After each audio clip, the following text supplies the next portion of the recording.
Greetings, dear ones. I am Kryon of Magnetic Service. Oh, for many of you, you would say,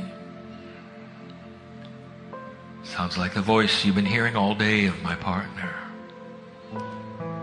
I'll tell you what's happening. Channeling is a cooperative. It requires 2 angels.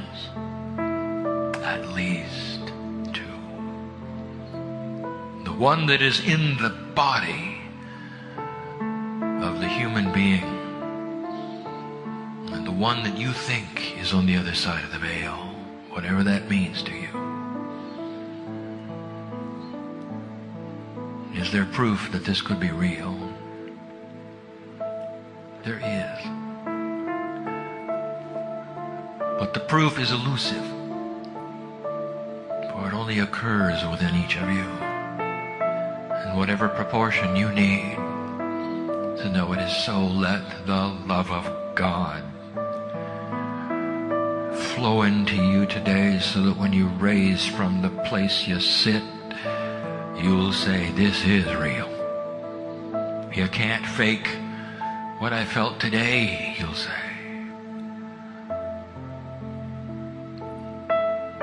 Spirit is very aware of everything that's going on.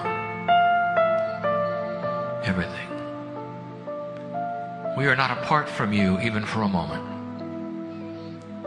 And the biggest test of life is for you to understand that.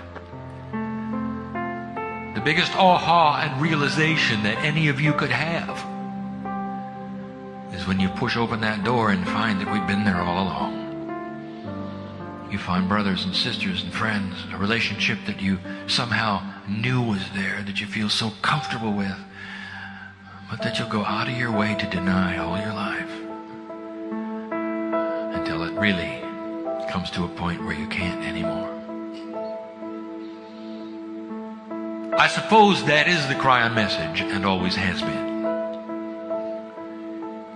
That there will be some who awaken and some who do not to the potentials on the planet, and those who do not will be not judged. And those who do not will not be put in another category, and those who do not will not have anything bad happen to them that is apart from those who do.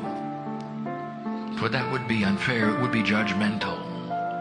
But I'll tell you, those who do, and they push on the door and they have the communication and they have the intuitiveness that we speak of, often know through that intuition where to be at the right time.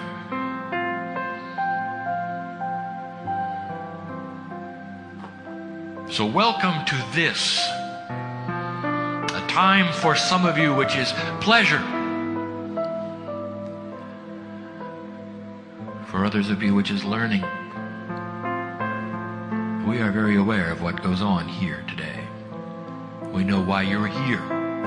We know of the ship that you are upon. We know the destination of where you're going, and we know each of you intimately. And we know of your lives.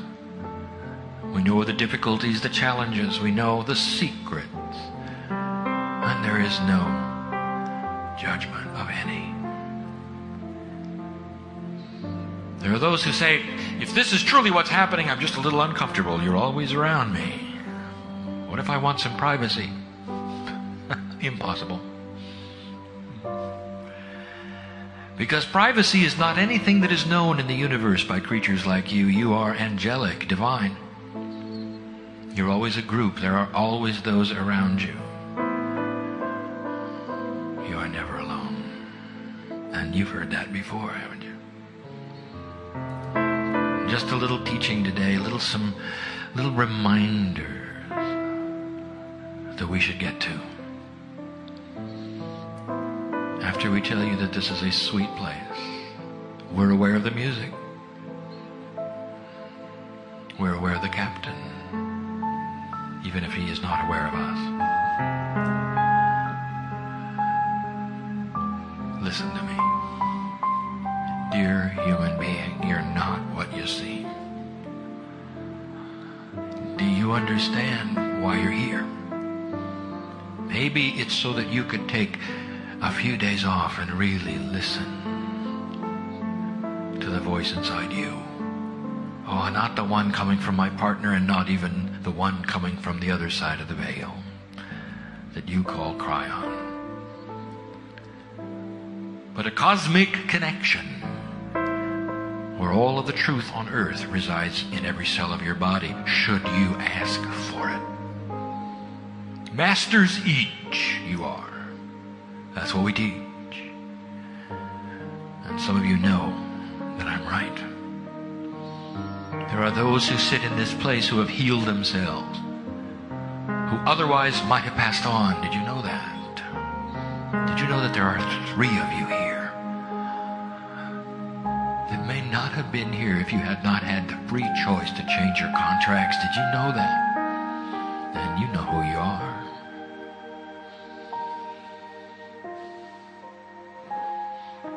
I would like to remind you about numerology. Simple. In its simplest form, there is no accident. When you connect numbers to almost any other system you might have, in any language you might have, there are no accidents. You know what the numbers mean.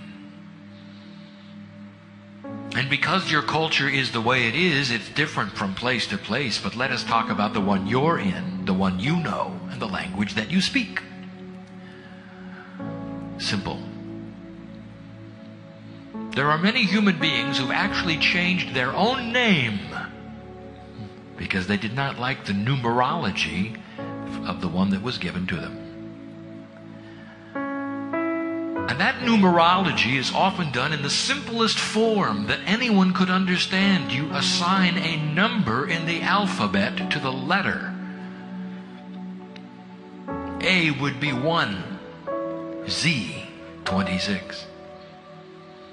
And using that simple system, which is not anywhere near as accurate or complex as some of the more profound ones, even it will give you the energy of basic names.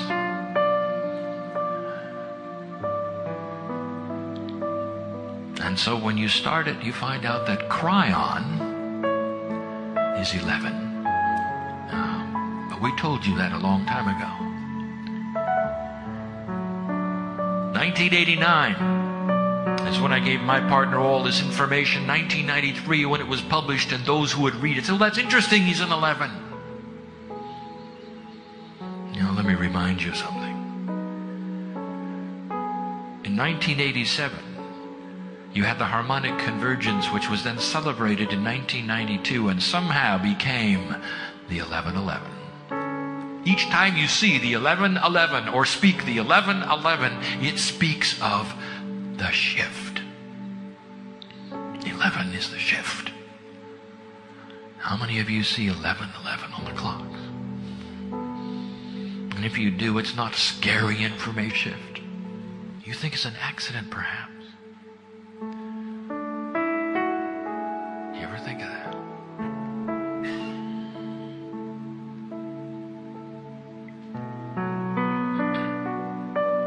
Here you are in the 11 energy.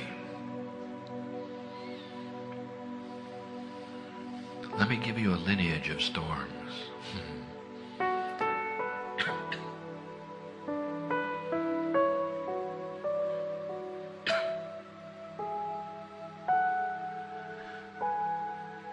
One of the most commonly used metaphors we have had is that you are a lighthouse in the storm. Now perhaps even this message will give you more information about what we're speaking of. A lineage of storms. We told you, and you can find it in the writings which were published, that at the end of the 90s, perhaps in 1999, there would be a man on earth create chaos, a leader. Some say that it was in Kosovo. Some say his name was Saddam. Some say that it prompted what you would call the Gulf War, and it had the energy of 11. And those who were astute saw that energy as a precursor for what was to come, and indeed what came was on the 11th of September. The two numbers that have been associated with the shift and the Kryon energy from 1989, the 9 and the 11. It's become a noun, 9/11. Brought to you in Manhattan in order to stir the earth, and it did, and it will, right on schedule. And as we've said before, there was no prophecy because this was the new track. It had to happen. And there is the numerology for you to look at. Magnetics, interesting, you might say. Even broached today. More than you know, more than you think, and how it's related even to your lives. The magnetic grid of your planet speaks to your cellular structure, including spiritual information. It is a communication link. We told you this early. Has to be there. It is created through a dynamic engine where the core of the earth moves at a different speed than the crust. That's the engine that creates the magnetics. Basically, because of temperature. Think of that. That is the engine that creates the magnetic grid. When the magnetic grid shifted, you had to know something was going on in the middle of the earth. It doesn't just shift. It wasn't an angel pulling on it. The Kryon grid group came in 89, left in 2002, and that's when the major amount of work was done. And you thought we were all up there pushing and pulling on the grid, didn't you? And you're wrong. We were at the core of the earth. That's what we were doing. And it got moved because of the geology that is responsible for it. And that is how it got moved. So you might say it was a Gaia project with Gaia's permission. It actually changed the Akash energy, which is defined often as that energy which is the potential connection to you and your higher self. Ascension energy, the Akash of the planet. All of that appropriate. And then you had the tsunami. And you might say, how is this appropriate for the earth? I will tell you, it had to happen. The earth had to shift in that fashion, in that way, in order to cooperate with the speed differences that we were creating between the core and the outer crust. And that is what changed. And that is why the grid is like it is today. And that is why the tsunami happened at all. Well, crying it isn't fair. All of the human life that was seemingly wasted. As many times as we tell you this, you won't understand how death like that could be appropriate. I'll tell you, dear ones, that all of those precious souls knew of the potential. And they all came in willingly. And what does that tell you about the courage of the angels? Like you, who come in. I'll tell you, there's a difference between you and them. But they had it easy. They just came and they went. Some of them precious souls, tiny ones, they just came and they went. Ask them now. They're very happy. You're still here.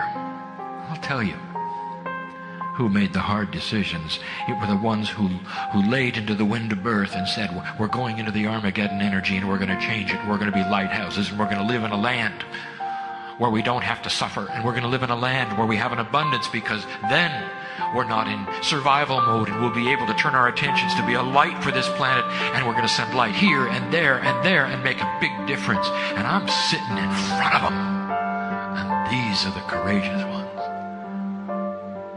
What really scares you? Oh, we'll talk about that in a minute. The tsunami generated more compassion. for this planet than anything had since you've been alive. And all of the compassion went into the earth, and that's the reason that it was benevolent. In a way you don't understand. The death of children, can't understand it. You won't understand it. Because you have a pure heart. One in duality, one that loves life. We understand. You don't see it unless we do. Life never ends. Real life begins when this one ends. You're so restricted here. You want to know what real life is? It's when you're on the other side of the veil in a relationship with God that lets you see who you truly are. And now, Katrina. And we say to you, dear human beings, when are you going to get it?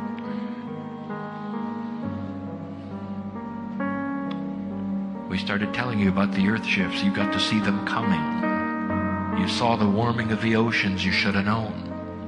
7 years ago, you made plans even to strengthen the levees, and you said, well, not yet. Plenty of time. Did it have to happen like this? No, it didn't. But so often is the case that these things have to happen the way they do so that you will finally get it. And put the solutions in place. You have the time, you have the technology. The earth is warming before it cools off, and I will tell you that these storms will be normal for years to come. The perfect storm is going to visit you over and over. Time to make changes. Oh, and by the way, how many of you did the numerology on Katrina? Guess what? It's an 11. All part of the shift, all part of the appropriateness. How can death and destruction be appropriate, dear Kryon? It's about free choice, dear human beings, to believe or not believe, to prepare or not prepare. How many, watch, will go and challenge nature to do it again? Pump out the city, make it wonderful so it can happen again. What are you going to do with the levees? Oh, you're so linear. And all the planning that goes into correcting the mess and soothing the hearts of the lost, those who lost their loved ones. They'll just go home and let it happen again. And you say, well, no, we're going to strengthen the levees. Better do it quick. There isn't much time. Because this is going to be with you for a long time. I've even instructed my partner, don't plan any cruises in September in the Caribbean. And you won't see any. Because this is going to be with you for a long time. That's what happens when the oceans warm up. You're so linear. What would be easier, do you think? To create levees to hold back tens of thousands of tons of pressure of a lake and a moving river, or building a simple wall around a city to keep the flood out if a levee broke? That's not going to happen. It's too simple. We're aware of all that took place with the storm. The love of God is represented here, and it's compassionate, but I will tell you that these things will touch many before you understand that you're going to have to build around nature instead of in spite of it.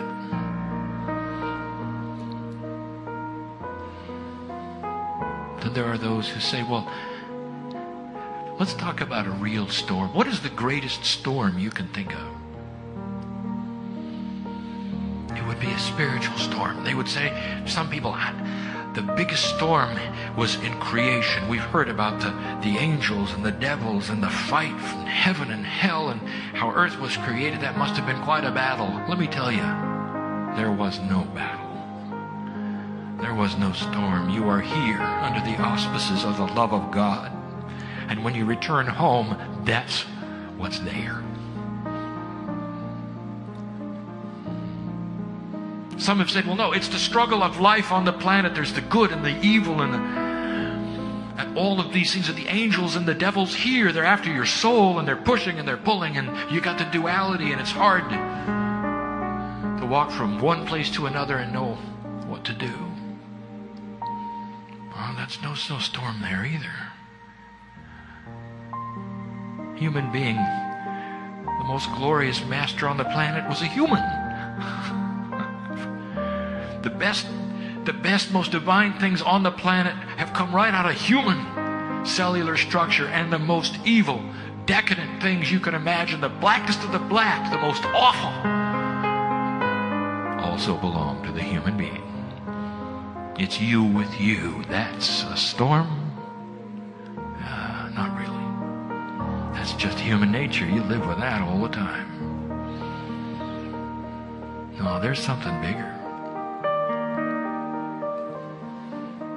I'll tell you where the real storm is. It's in Jerusalem. It's at the fulcrum of 9/11, of the shift of earth. That's where the storm is. The battle from the old to the new. Do you realize just how old and entrenched those areas are with consciousness? Did you understand, dear human being, that if you live there, if you were born there, if you call yourself a Jew and have gone there, there is no hope that you will solve your own problem. It's too big. It was designed that way. It's going to require outside help, and guess where the help's going to come from? Light workers who understand the shift and are not afraid of it and see a bigger picture. Oh yes, they will give of their resources and their time and their energy, and they'll help these who are stuck in the storm, who don't know about what you do. But when it's all over, you will then move back, regroup, and shine your light on Israel. I will tell you yet again, there's the storm. You want to advance a more calm weather on the planet? I will give you a way to. How would you like to skip over the next few years of learning and earth moving and earth shaking? You shine your light on Israel. Let them make wise decisions based on a light you shine in their dark place, and start healing that land, and the rest will calm down, including the weather. Too simple, Kryon. Too bizarre, too spooky. It's connected, and you don't believe it, do you? I just told you that human consciousness was responsible for a slowdown in the Earth's core. An earthquake that made a tsunami, and a warming ocean that created Katrina. It's connected. The shift is upon you, dear human being, and here you sit in the middle of it. What is your greatest fear? What is your greatest fear? Are you afraid of storm? Perhaps you have been watching your media and you'd say, oh, if that were only me. I'm so glad. What would I do if everything I owned was simply blown away? I had nothing left. Where would I go? What would I be? Maybe you're afraid of that. You live in areas where that can happen to you, where weather may come and take what you have. Some of you have said, well, I'm more afraid of the earth moving. I live in a place where it could move greatly, and the same kind of devastation and the same kind of thing would happen to us that we've seen in a hurricane. That's what I'm afraid of, you say. What's your fear? Isn't it interesting, right this minute you pass over Earth at the bottom of the ocean, right this minute, which is volatile and ready for shift. Did you know that? It's happened before up here. There are certain parts of the earth that are ready to move, and they will. My partner said to me not long ago, as he sat in his home enjoying it, "Dear Kryon, I don't want to lose my home. I don't want my city in ruins. I don't want the big earthquake to happen in California. Is it appropriate to pray that it does not happen?" And I said to my partner, "No, it is not appropriate." And he said, "What is appropriate?" And I said,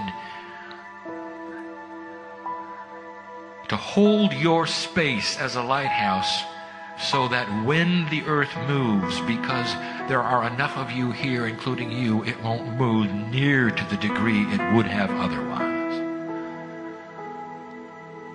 And so he said, "So it will move." And I said, "Of course it's going to move." Any doubt? And then I said to my partner, "If you lost everything, would you do it for a higher good?" He hasn't answered me yet. It's tough, isn't it? What are you afraid of? Let me give you something to think about. Blessed is the human being that knows that there is no loss when they accept the love of God in their life. You can have peace over the most amazing things that take place and walk from place to place, realizing that what you have is your divinity and everything else doesn't matter. Just stuff. What are you afraid of? There is no energy on the planet that can take your divinity. What are you afraid of? Things? Death, perhaps? Oh, you've done that many times. That's just moving from one energy to another energy. Oh, I understand the humanness of it. All right, understand this. You're here for a reason, and we don't need you to leave and grow up and take 20 years to get here again.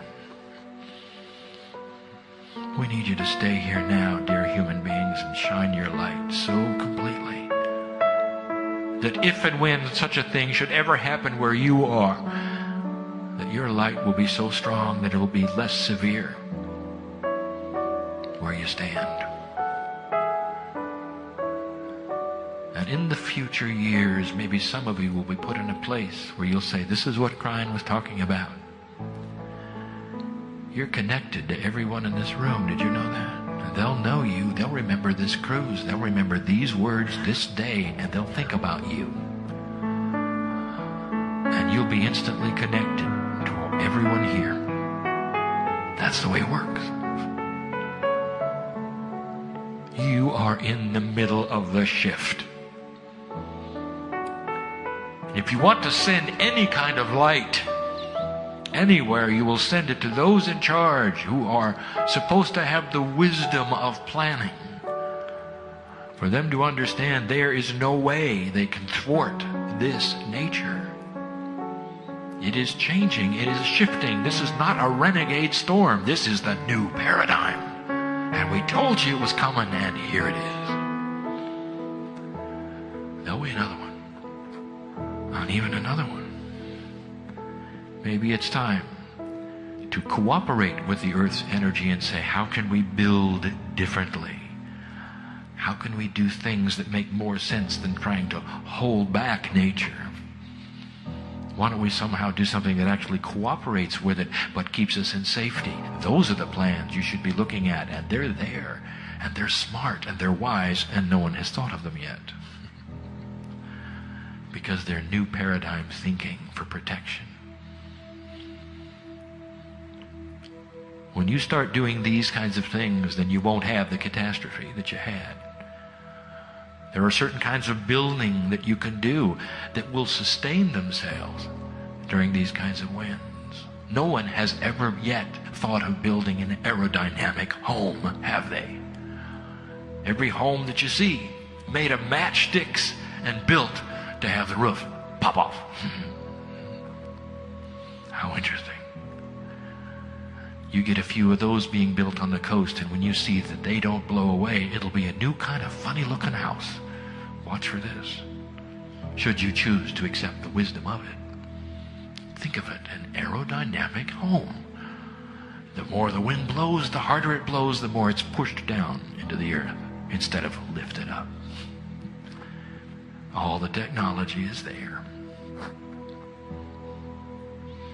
So many things for you to do that are there that will cooperate with a new paradigm instead of forcing it into one way or another. I'm almost finished. This doesn't have to be a long message.